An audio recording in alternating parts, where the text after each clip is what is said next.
I feel like it's easy to say now, but you feel it when it's yours. Yeah. And I felt from the moment I walked into that room that was my part.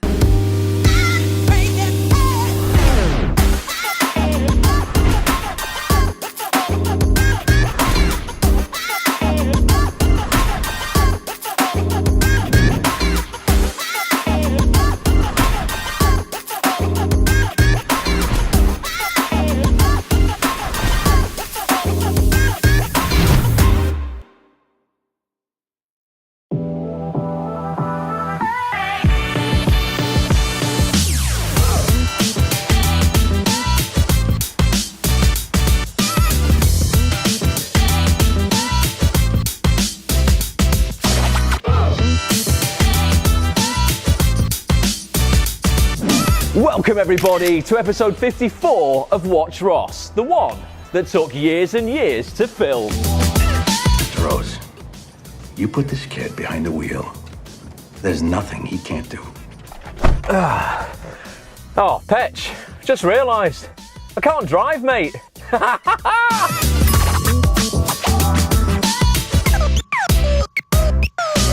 Alright then, this vlog probably didn't take years and years to film, although saying that, we've not finished it yet, Petch. Anything could happen, but it couldn't take place until the brand new BBC One drama from Russell T Davies, Years and Years, had been filmed. And if I've got my timing right on this vlog when I release it, episode 2 should be out this week, maybe tonight, or maybe it was last night. I don't know when I'm going to release it, Petch, but it'll be out this week. Please watch it. Because I'm bloody in it. Well, actually, I'm not in it. I'm not until episodes 5 and 6, but there's a lot of great people in all the episodes. It's got big names in it. Emma Thompson, Rory Kinnear, Russell Tovey, Jessica Hines, and a fantastic actress. Ruth Maley. Oh, our mate Ruth Maley's in it. Of course, shout out to you, Ruth Maley. Can't forget Ruth. Another fantastic actress then, Lydia West. Lydia West is going to be on the vlog today, Petch. We're going to be sitting down to record a podcast for AtsOnThis.tv to talk all about her entry into the industry. This was her first big job. She initially trained as a dancer. So she's about 16, got an injury, couldn't pursue dancing anymore. That's like pretty tough, I imagine. Went into acting in her 20s, but faced quite a lot of adversity. And she was told, and I wanted to tell you this herself, so I won't go into it too much, but she was told by quite a few people for various reasons, oh, you're this, you're that, you'll never make it because you look like this, you look like that. All this kind of bullshit. And she obviously just didn't listen to their opinions and has now landed this huge role in Years and Years. She's also just landed something massive in somewhere else that I don't know if I can talk about, so I won't mention it just yet. Maybe she will. She's just texted me, we're at Piccadilly train station. She's come up from London on a bank holiday. Euston wasn't even open today. 4 hours to get here, so that is dedication. She's at the entrance, she's got coffee, so we're going to go and meet her. Total ledge. I'm going to give you this camera, Petch, because I don't like holding it. Who's that coming out from behind the pillar? It's only star of BBC One's Years and Years, Lydia West. How are you? Good, how are you? Come and meet Petch. Petch, Lydia, we were just telling people in the car, well, basically about this job, right? If I've timed this vlog right, Yeah. like episode 2 will be on this week. What was your favourite episode though? Probably 5 where I come into it? That's Definitely probably my 5. least favourite episode. Oh my God, that's definitely the best one though. And then 6. Episode, yeah. Definitely the best. We should have a little spin-off, Billy and Bethany. We should. We're going to go, have you not got a coffee? You said you're getting a coffee. Yeah, I was kind of waiting for you to. Luckily, I've got a Costa coffee underneath my apartment. What we're going to do, we're not going to film driving shots on the way back because I have to film the driving shots and it's really hard. It's rubbish because Petch's driving's all over the place. Just kidding, Petch. So what you're going to see now is us probably back in the kitchen area of my flat. Let's do a little jump and then we'll that's where we'll end up. You ready? Okay, what do we do? Just 1, 2, 3, jump and we'll end up in my flat. Oh, okay. 1, 2, 3. Back in the flat. Dan downstairs is going to be like, what's going on up there? Right, via Costa, coconut lattes, cheers, dairy free. Yeah. I was just talking to people in the car before we met you, a little bit about your entry into the industry and what it's taken to get you to the point where you're on this amazing show as Bethany, Years and Years. Yeah. With Billy, obviously. And why don't you put a clip up on the screen? I'm not transsexual, I'm transhuman. Oh, okay. I'm sorry, they keep changing the words. I don't know the difference. Nice. There you go. If you want to find out what she means by that, make sure you are tuning in to Years and Years this week, next week, the week after, depending on when you're watching this vlog. Get it on iPlayer, HBO in the States. in the States. So go watch that. But if you want to find out how Lydia ended up on Years and Years, and the freaking years and years of work that went into it, you're going to listen to this podcast. You're going to see 2 or 3 clips of it now in this vlog. If you want to access the full chat, which could be like 2 hours or something, I don't know, get yourself over to actsonthis.tv, sign up for a premium membership. If you're actually going to want to do that, it's not just going to get you access to this. You're going to get access to hundreds of hours of other interviews, brilliant podcasts and videos with some of the biggest casting directors, actors, writers, agents, execs, producers in this industry. You should be on it. I'll get you a membership. You might get a free one because you're on it, you know. Everyone else, it's just like, it's the gift. It's just the gift that keeps on giving. So, why should people go and do that? What are we going to be covering then? What do you want to talk about in this chat? I want to talk about my journey into the industry, going down a non-traditional route, the road that some would call not taken, less travelled, and just overcoming rejection and carry on persevering. And just landing a massive agent. I want to talk about that. Landing a great agent, yes. And just the work towards booking a big role. Yeah, absolutely. And and I'm guessing a shed load of rejection before you got this big role. Yeah. It's not all just like, oh, I get the agent, now I get a job. Done. No. Very, very interesting. We're going to be talking all about that. Petch, get off your phone. Are you ready or what? He's on his phone here. Lydia, are you ready? I am ready, yeah. RG, are you ready? Hell yeah. To the office.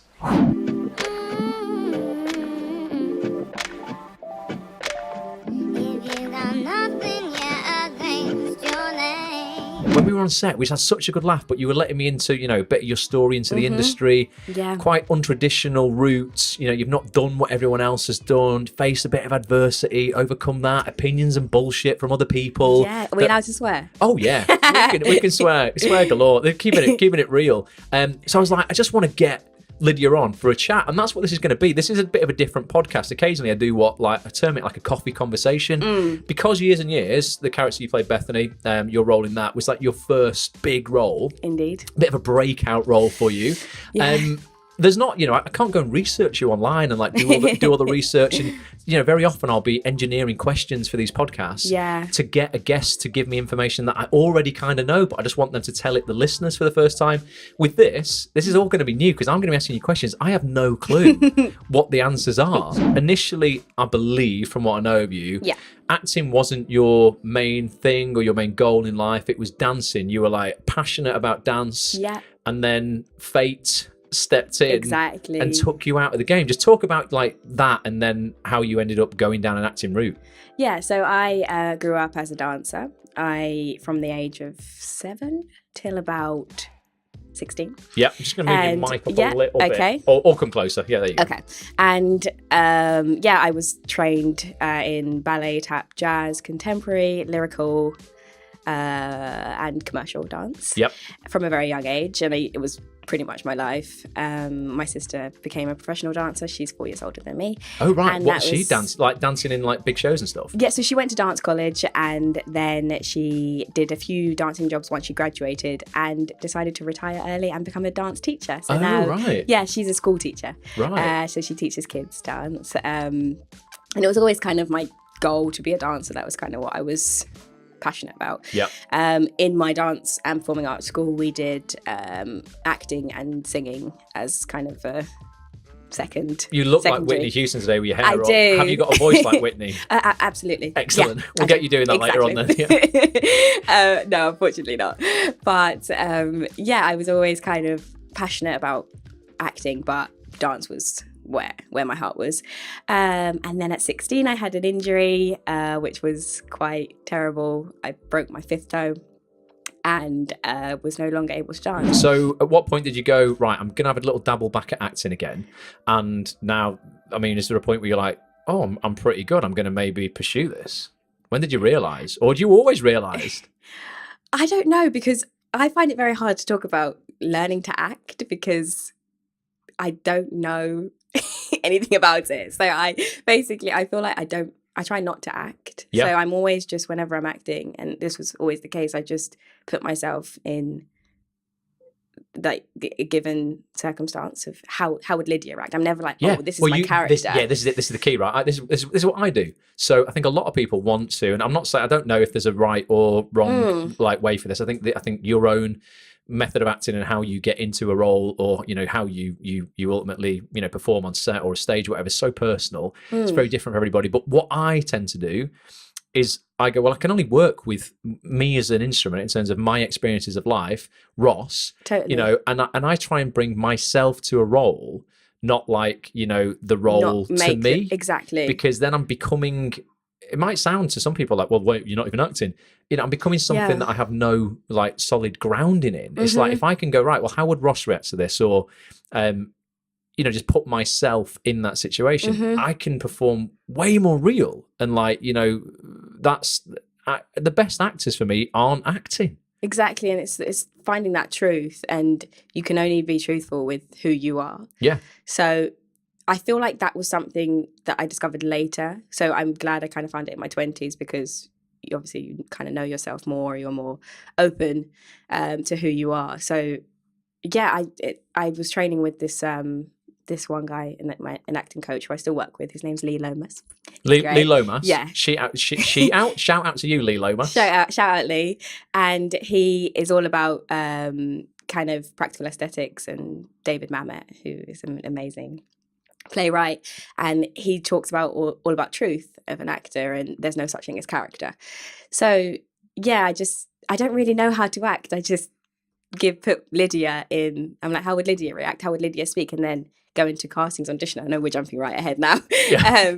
You kind of, if you're true to yourself, you then feel like you've done the role justice. And they didn't want me because if you didn't get the part, for example, they didn't want you because of some other reasons, but not because you weren't truthful. So I was in a play with my theatre company, Amazonia, in the Cockpit Theatre, and it was a fringe play called Ensemble 17 when I came home. Ensemble 15 when I came home after 17 years. Quite wordy. Okay. And it was by a lady called Jude Alderson, who was tutoring me privately as well for a few years beforehand. And she's brilliant, by the way. And yeah, I was in this play and I invited some friends along and family. It was devised, so it's quite abstract. Okay. It was beautiful. And I invited one friend along who had a relationship with someone at Independent, an agent at Independent. And this was right, so this was the first shot at getting an agent? Yes. Freaking hell. Right, okay, so tell us about that. And I was then, that specific agent sent an email out to some of the agents at Independent, and my agent, Will, who's amazing, came back to me and said he'd love to meet me, invited me in, and had a lovely informal chat with him just about kind of my goals, aspirations, a bit about my background. And he asked me to do some self-tapes for him. So he sent me 3 scenes. One was US. Oh, so he was getting you to put yourself on tape as if it was an audition for him. Exactly, yeah. Right, okay. So I did a US tape, an RP tape, and just a neutral English tape. And I sent them through to him, and he was like... Tell us about the audition. Andy Pryor cast years and years. Andy Pryor. Ree, legends. We love you, Andy Pryor and Ree. Absolutely love you. I met Ree first, and I heard great things about Ree. Ree's Andy's casting assistant, by the way, or casting like associate. Associate, yeah. And she's amazing and so much fun and so sweet and lovely. And yeah, I just read with her, and it was like a conversation. It wasn't even, I kind of don't know if I was off book, but I wasn't really. I was a bit ad-libbing some here and there, which I shouldn't do with Russell's writing because bloody brilliant. Russell T Davies, she wasn't ad-libbing. I was not ad-libbing. But it just felt like a conversation. It felt natural. It was just flowing. And I walked out of the room feeling like I did that justice. Yeah. So I was very happy. And then afterwards I went back for my recall with Andy, Simon, director Simon, and Block 1 director, and Karen Lewis, producer. She's a legend as well. Shout out to you, Karen. Absolute legends. I love them to bits. And yeah, we just had a good read, got an extra scene, did that. And then my final recall was a chemistry with Tania, who is the best person in the world. So Tania plays your mum. Yeah, she plays my mum. Rory Kinnear's your dad. Rory's my dad. And Tania, I just walked into the room and... Boom, there you go. That was 2 or 3, I don't know how many I'm going to put into the vlog, clips of that podcast. If you want to listen to the full podcast with Lydia, we talk some real talk there. Get yourself over at actsonthis.tv. Get yourself a membership. You want to sign up, be a part of this amazing community. Also want to give a shout out to a company called Iconic who make these wicked canvases. Lydia, help me lift this up. It doesn't just say do shit, it says do shit. Petch, is that in where it says you love? Do shit you love. Boom. So do shit you love. I want to expand on a couple of points that we spoke about in the podcast that are just really, really, really freaking important. One thing you said, and one thing that we hinted at the start of this vlog, was not always treading the most well-worn path. Ultimately, finding your own path in this industry. Something you have done, it's something that I do. So, you know, all the people I know, you know, who are kind of like happy creatively are treading their own path. Because I think when you just do what everyone else does, I said it many times, you get what everyone else is getting, and for most people, that's not a lot. Like, so when you figure out what fills you up on your own path and you keep doing that, you're going to be far happier. Just expand on that a little bit in terms of, you know, for people out there who might just be doing the norm or the so-called kind of, you know, just traditional route into this industry. Yeah.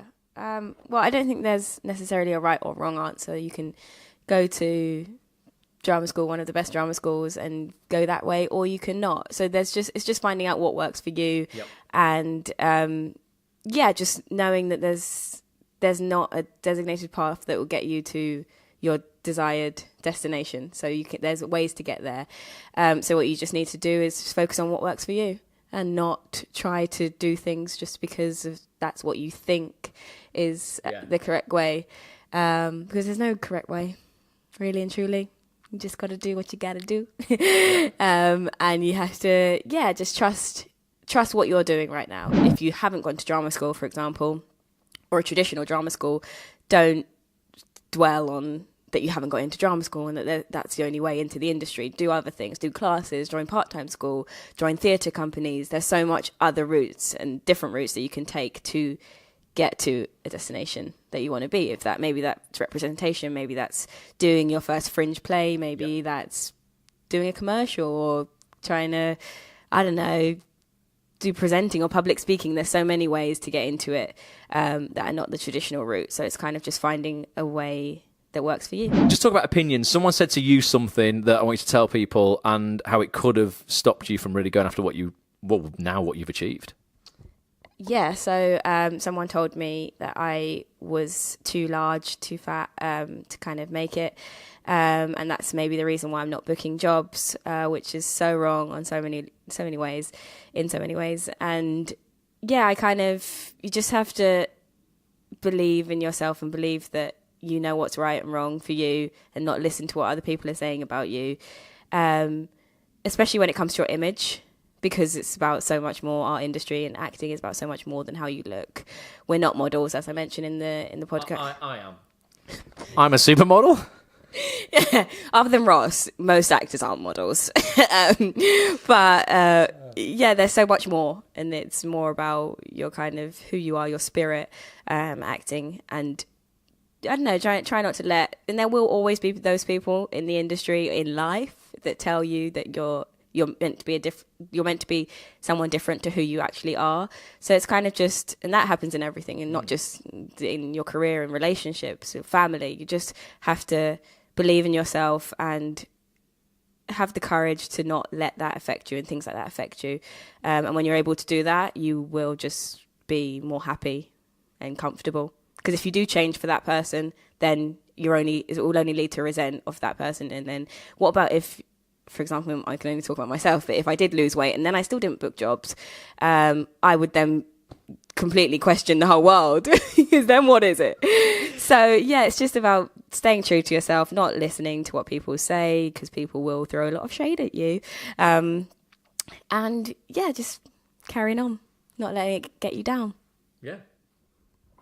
Beautiful. Absolute Pets, you got anything to add? But if someone said to me what they said to you, that would crush me. I mean, literally crush me. I was dressed up as Spider-Man for Endgame at work. Okay. Just dancing around the cinema, and everyone was having a laugh and a joke, and one guy came up to me and went, "Oh, you've put on a bit of weight there, Spider-Man." Like, floored me. Literally floored me. How did What was your initial reaction to being told that, and how did you overcome that? I think my initial reaction was I was just a bit shocked, because I've never been fat shamed, as I said, and I've never felt that I was overweight. So I was just kind of shocked and also questioning myself for a bit. I was like, wait. And I mentioned to this person that I do box, and then they replied saying, well, boxing makes you bulky.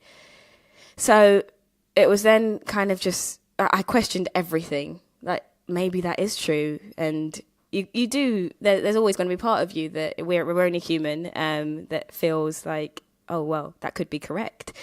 But I don't know. I think me personally, and my personality, I just don't care. I don't care that if someone thinks I'm fat. I don't care if someone thinks I'm ugly. I don't care if someone thinks my hair's too curly.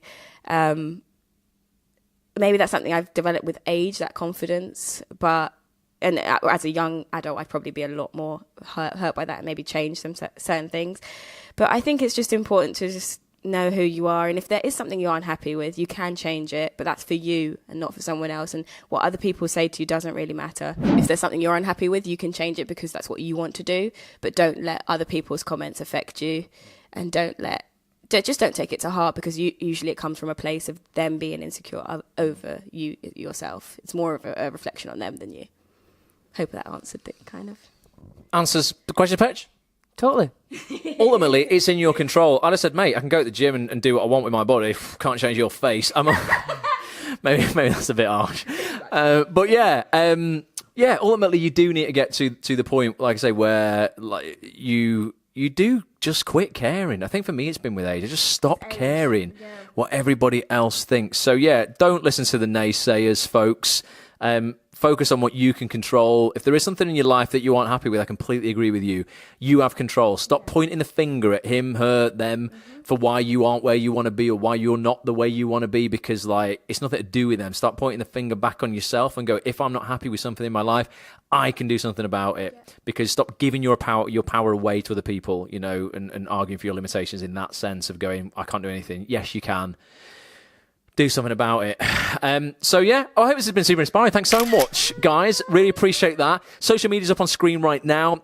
Do reach out to us on Instagram. Tag us in your Instagram stories. Get over to actsonthis.tv. Listen to the full podcast. You're going to find out all of Lydia's secrets to success. And do watch Years and Years. Depending on when you're watching this vlog, please watch Years and Years, particularly episodes 5 and 6. That RG's in. Thanks so much for watching. We'll be back very soon with some more great guests. Until next time, guys, you know the score. In 3, 2, 1. Bye for now!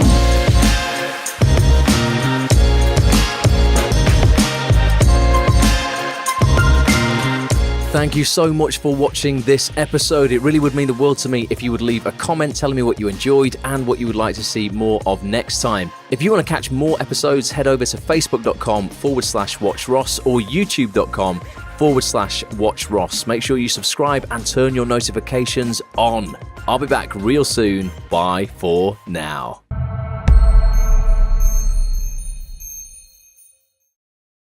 If you want to find out how she got on Years and Years, though, listen to this podcast. Yes, what else are we going to talk about? We're going to talk about inspiring. We're going to talk about... We'll do this one again, but let's get this out.